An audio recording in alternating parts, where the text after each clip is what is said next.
El carbono es un elemento fundamental para los seres vivos, ya que forma parte de su estructura y procesos biológicos. El carbono lo podemos encontrar en el ADN, las células, los tejidos, organismos, etc. El carbono se encuentra distribuido en la atmósfera en forma de dióxido de carbono. El ciclo indica cuando el dióxido de carbono es liberado en la atmósfera, ya sea por actividades volcánicas, incendios forestales o por la respiración de los seres vivos, que al exhalar liberamos dióxido de carbono. Ese dióxido de carbono es absorbido por las plantas y en los océanos por los fitoplancton para la realización de la fotosíntesis, la transformación en carbohidratos o azúcares y la incorporación en sus estructuras para posteriormente pasar al resto de los seres vivos en la cadena alimenticia. Cuando los seres vivos mueren, los hongos y las bacterias ayudan a descomponer sus restos, incorporando el carbono al suelo y la otra parte es liberado a la atmósfera para continuar el ciclo.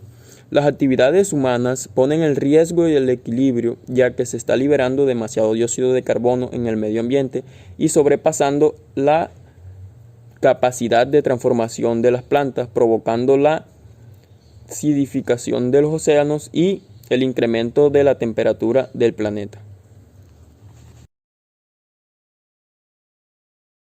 Impacto humano sobre el ciclo del carbono. La demanda mundial por las limitaciones reservadas de combustibles fósiles de la Tierra ha aumentado desde el inicio de la revolución industrial. Los cambios fósiles se consideran como un recurso no renovable porque se agotan mucho más rápido de lo que los procesos geológicos puedan producir. Cuando se queman combustibles fósiles se liberan dióxido de carbono, CO2 al aire. El aumento del uso de combustibles fósiles han provocado nuevos elevados de CO2 atmosférico. La deforestación o tala de bosques también contribuye de manera importante.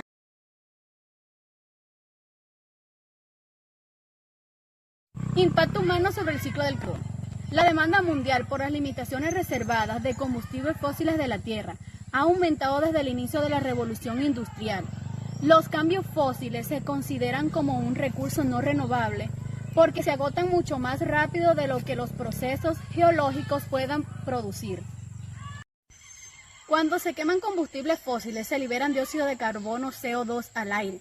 El aumento del uso de combustibles fósiles han provocado nuevos elevados de CO2 atmosférico. La deforestación o tala de bosques también contribuye de manera importante al elevar los niveles de CO2, los árboles y otras partes de los almacenamientos de carbono. El ciclo biológico del carbono. El carbono entra en todas las redes tróficas, tanto terrestres como acuáticas. A través de las autótrofas, organismos que producen su propio alimento, casi todas estas autótrofas son fotosintetizadores, como las plantas o algas. Los autótrofos capturan el dióxido de carbono del aire o los iones de bicarbonato del agua y lo usan para producir compuestos orgánicos como la glucosa. Los heterótrofos, como los humanos, que se alimentan de otros seres, consumen las moléculas orgánicas y así el carbono orgánico pasa a través de las cadenas y redes tróficas. El carbono circula rápidamente a través de esta ruta biológica, especialmente en los ecosistemas acuáticos.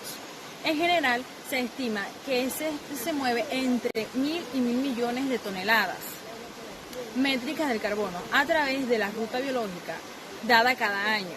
Para que te des una idea, una tonelada métrica es casi el mismo peso que el de un elefante o un coche pequeño.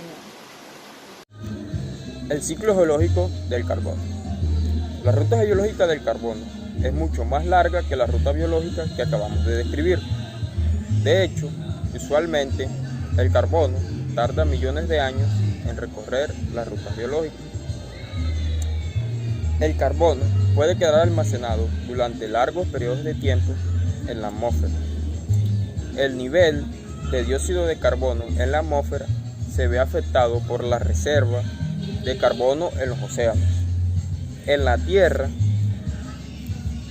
el carbono se almacena en el suelo en forma de carbono orgánico proveniente de la descomposición de organismos o carbono inorgánico.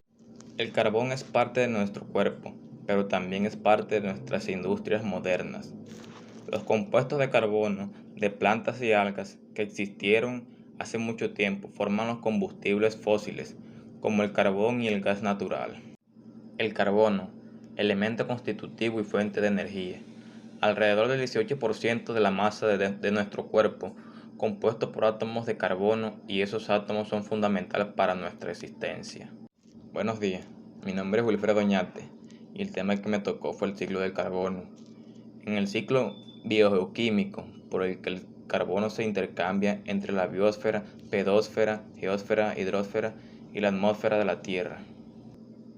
El balance global del carbono es el equilibrio de los intercambios del carbono entre las reservas del carbono y entre un bucle concreto del ciclo de carbono. Buenos días, compañeros.